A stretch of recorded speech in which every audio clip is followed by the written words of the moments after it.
Okay, let's talk about early 2026. Bitcoin's price gets absolutely hammered, cut in half, and it felt like it happened overnight. But here's the thing. This wasn't your typical crypto crash. This was something different. A perfect storm that blindsided pretty much everyone. So today, we're going to dig in and figure out what on earth happened. So you've got Bitcoin losing almost 50% of its value in just a few short months. Now, your first thought might be, okay, which exchange blew up this time? Or what did the regulators do now? But no, there was no single villain, no obvious smoking gun. The story this time, it's way, way more complicated. We're going to play detective and piece together all the clues to see what really went down. Think about past crypto winters, right?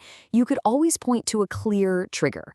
FTX implodes, boom, market crashes. China bans mining, another crash. Terra goes to zero. You get the picture. They were big, obvious events. But 2026? Nah. This was completely different. It was like a death by 1,000 cuts.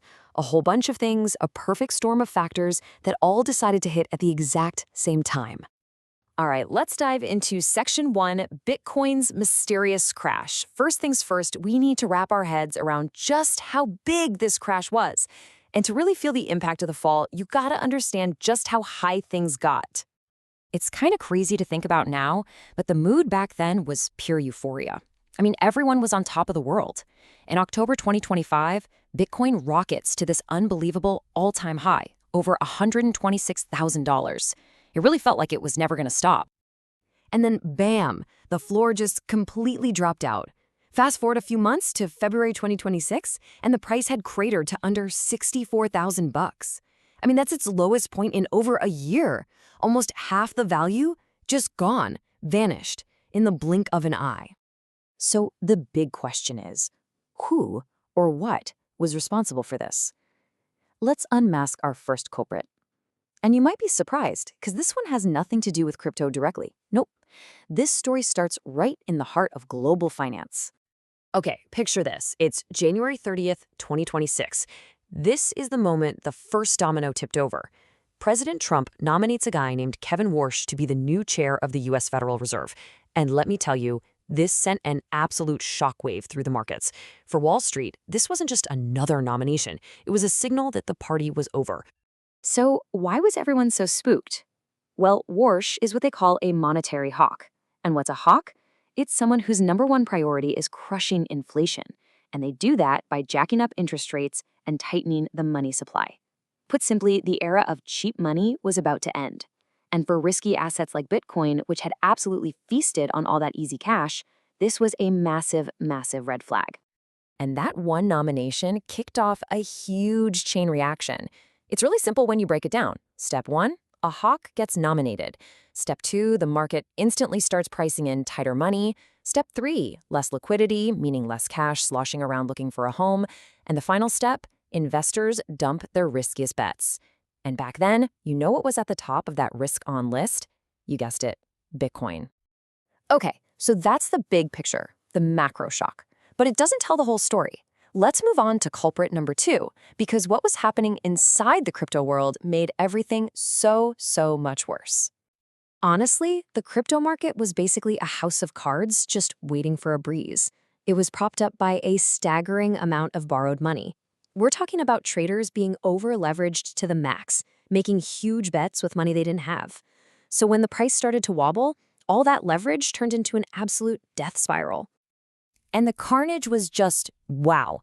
Take a look at these numbers. In just 3 days, 72 hours, over $5.4 billion in crypto positions were liquidated, wiped out. And you see, this creates this vicious cycle, right? Prices drop, which triggers liquidations. The exchanges have to force sell those positions, which pushes the price down even more, which, you guessed it, triggers even more liquidations. It's a cascade. And if that wasn't bad enough, at the exact same time, the big institutional money, the money that had been flooding into those new Bitcoin ETFs, it did a complete 180. Look at this chart. In January, you've got almost $700 million flowing in. By February, almost $1 billion flowing out. The very same players who had been pushing the price up were now stampeding for the exits. All right, let's talk about our third and final culprit. And this one's a little different. It's not about interest rates or liquidations. It's about psychology. It's about the narratives, the stories we all believe about what gives an asset value, and what happens when those stories just fall apart. You've heard it a million times, right? Bitcoin is digital gold. It's supposed to be a safe haven, the place you run to when the world gets scary. Well, in early 2026, with geopolitical tensions flaring up between the US and Iran, we got a real-world stress test. And the result? The theory completely failed.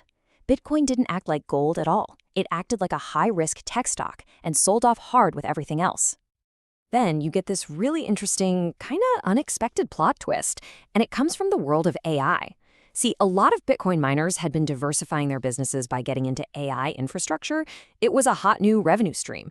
But when the AI hype train started to slow down and the easy funding for those projects dried up, guess what happened? Those miners were forced to sell their Bitcoin holdings just to raise cash and keep the lights on. It was this huge hidden source of selling pressure that nobody saw coming.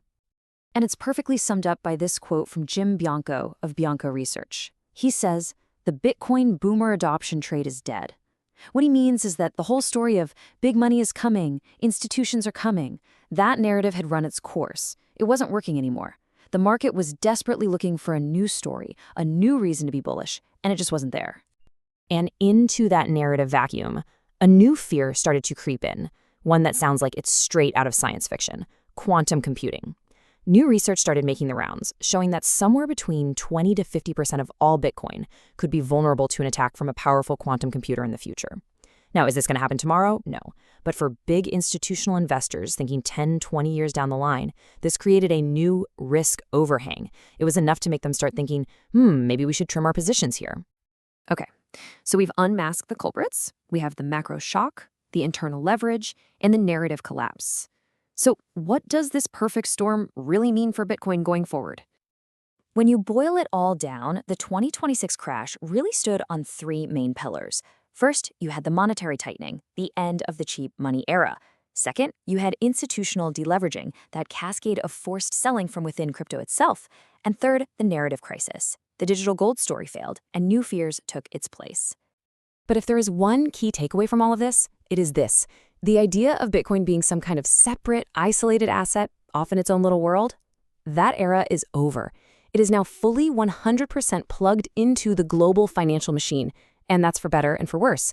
It means what happens with interest rates, with geopolitics, with investor sentiment, all of that now directly impacts Bitcoin, just like any other major global asset. It has to play by the big league's rules now. And that leaves us with the $1,000,000 or maybe $1,000,000,000 question. With all its old stories broken and lying in pieces, what's the new narrative that's going to define Bitcoin's future? What's the story that gets people excited again? So there you have it. That's our look at the perfect storm that hit Bitcoin. A fascinating, and let's be honest, a pretty brutal lesson in just how connected all these markets really are now. But what do you think? Did we miss anything? What other factors do you think played a role? Drop your thoughts in the comments below. We'd love to hear from you. And hey, if you enjoyed this breakdown, make sure to like, share, and subscribe for more. Thanks for watching.